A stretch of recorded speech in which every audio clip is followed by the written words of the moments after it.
The ultimate MacGuffins of the MCU may be gone following the events of Avengers Endgame, but they're certainly not forgotten, mostly because we still have a ton of unanswered questions about what happened to the Infinity Stones. These items have had a long and confusing history throughout their time in the MCU, and even our heroes seem to be pretty confused about it. Let's talk about some confusing parts of their history and the questions we still want answers to.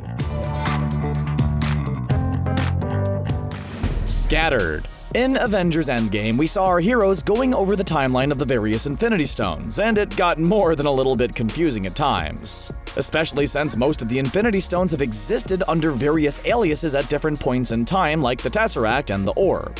But let's talk about where the Infinity Stones ended up, and how they got to those places, because, well, there are a lot of gaps that we still can't explain, even now. We know the Space Stone was once in the possession of Odin, who considered it the prize of his treasure vault. But how did it get to Earth for Red Skull to find it in Captain America: The First Avenger?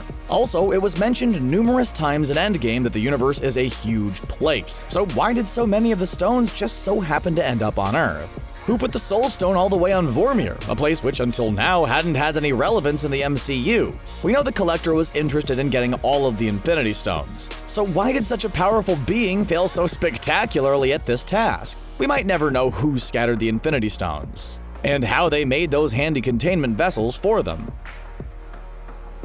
Mind Stone. Speaking of people who ended up with Infinity Stones, how exactly did Thanos get the Mind Stone in the first place? In the Avengers, Loki showed up with a shiny new scepter and started bragging about how his new best friend gave it to him because he has so much faith in him. Yeah, all that bragging didn't really age well, did it? Gamora stated that obtaining the Infinity Stones is all Thanos has ever wanted, and everything he's done has been a means to that end. So why are we missing out on the story of how he got his hands on his first Infinity Stone?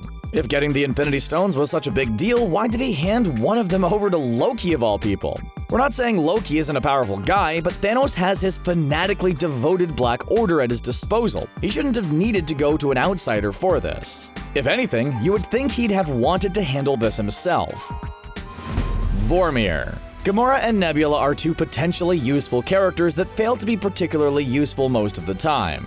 In Avengers Endgame, everyone wants to know where Thanos is, and Nebula insists she knows where to find him because he'd never shut up about his retirement plan. She says he's going to the garden, but doesn't know where it is exactly. Okay, thanks Nebula, that was super helpful. The garden, got it. But perhaps even stranger is that Gamora apparently knew where the Soul Stone was this whole time and did nothing about it. In Guardians of the Galaxy, almost all of her dialogue was either expressing shock and disgust at Peter Quill or incessantly talking about the importance of keeping the Power Stone away from Ronan, and by extension Thanos. Yet somehow she managed to track down the Soul Stone to Vormir without Thanos knowing, and then did nothing about it. She clearly didn't know anything about the stone's defenses, and for all she knew, it could have been completely vulnerable.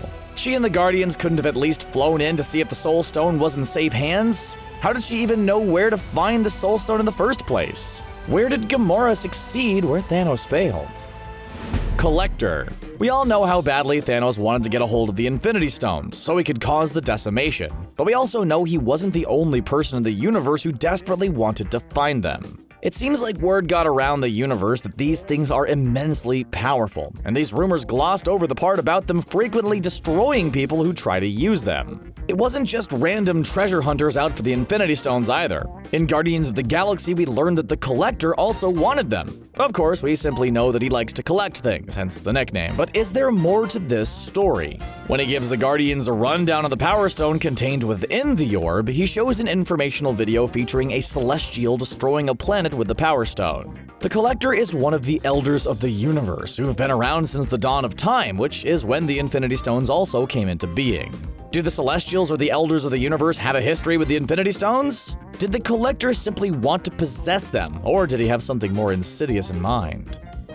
Infinity Gauntlet. Most Marvel movie fans believe we've seen Thanos lurking around the MCU since the mid-credit scene of the Avengers all the way back in 2012. But we know Marvel Studios has been teasing us about the Mad Titan since all the way back in the movie Thor. We got a glimpse of an Infinity Gauntlet in Odin's vault, and immediately started getting hype about the Infinity Gauntlet storyline being incorporated into the MCU. Odin owning this item raised a lot of questions though, and we've never really gotten a satisfying answer to them. In Thor Ragnarok, Hela confirmed the Infinity Gauntlet Odin had was a fake. But why would Odin have a fake Infinity Gauntlet? Odin might have been a bad dad, but he wasn't a stupid guy, and he clearly knew how to recognize items of value and power. It seemed like Marvel Studios tried to play this off as just an Easter egg, but some fans believed they may have had plans for Odin in the Gauntlet, which just never ended up playing out.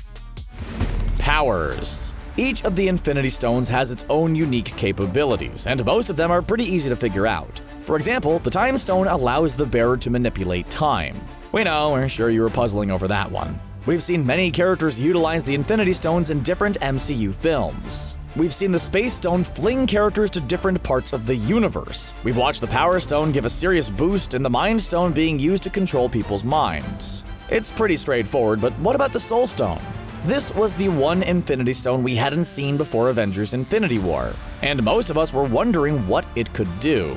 The answer is that we still don't really know. To make things even crazier, let's consider the fact that two of our heroes gave their lives in order for someone to possess the Soul Stone. But just what is this Infinity Stone actually capable of? We know that there's a soul world inside of it, but we're not told much about this at all in the world of the MCU. So what's so special about this stone that Gamora and Black Widow gave their lives for it?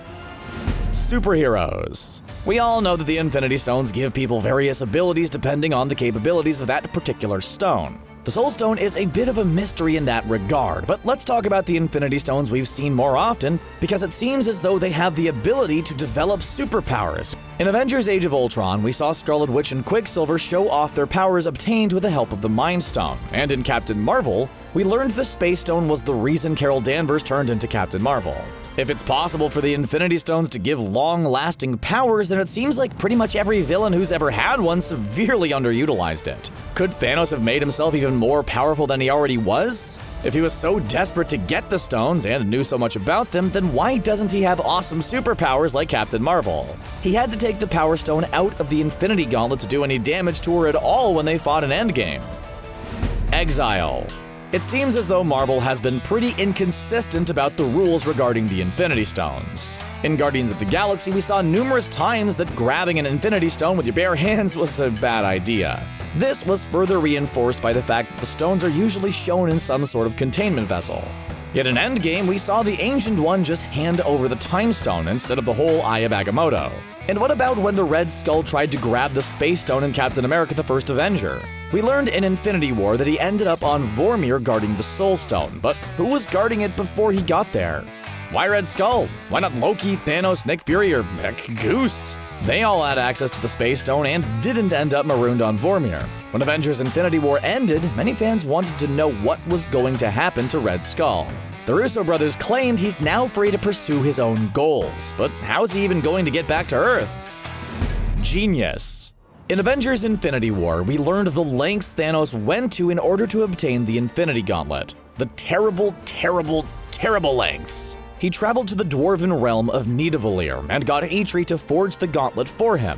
Eitri did so hoping Thanos would spare his people, but Thanos just took the gauntlet and killed them all anyway. Hey Thanos, what happened to your plan of only getting rid of half of all life in the universe? Clearly, Thanos was powerful enough to get the job done, but why did he have to go to Eitri in the first place? It was hyped up like creating an Infinity Gauntlet was some nearly impossible task, but in the very next movie we saw Tony Stark just toss one together. Rocket later pointed out that while Tony might be one of the smartest people on Earth, that doesn't mean he's one of the smartest people in the universe. It seems like Thanos probably had a lot of other avenues he could have pursued when it came to getting an Infinity Gauntlet. Why did he specifically target the dwarves? He didn't want Eitri or any other dwarven blacksmiths to make a weapon that could be used against him, but that seems pretty short-sighted considering all the people who'd be capable of doing so.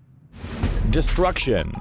In Avengers Endgame, our heroes were horrified to learn Thanos had used the Infinity Stones once more, but instead of using them to wreak havoc, he used them to destroy themselves, nearly taking himself out in the process. But are the Infinity Stones really gone? According to Bruce Banner, even though our heroes went back in time, the events of Infinity War still happened. The present is still the present, and in this present, the Infinity Stones are gone, right? Well, not according to the Russo brothers. When asked about the Infinity Stones, they claimed Thanos had reduced the stones to the atomic level, and confirmed that they still exist in the MCU. So it seems like they're just trying to leave the door open in case Marvel Studios tries to make the Infinity Stones relevant once again. But for all intents and purposes, it's safe to assume they're gone, at least for now.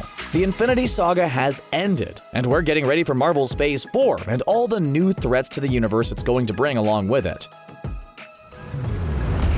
What do you think about the role the Infinity Stones played in shaping the MCU? Do you have any unanswered questions plaguing you? If so, share them with us in the comments section below, and then click on that subscribe button for more videos from us here at CBR. Thanks for watching, and we'll see you again next time.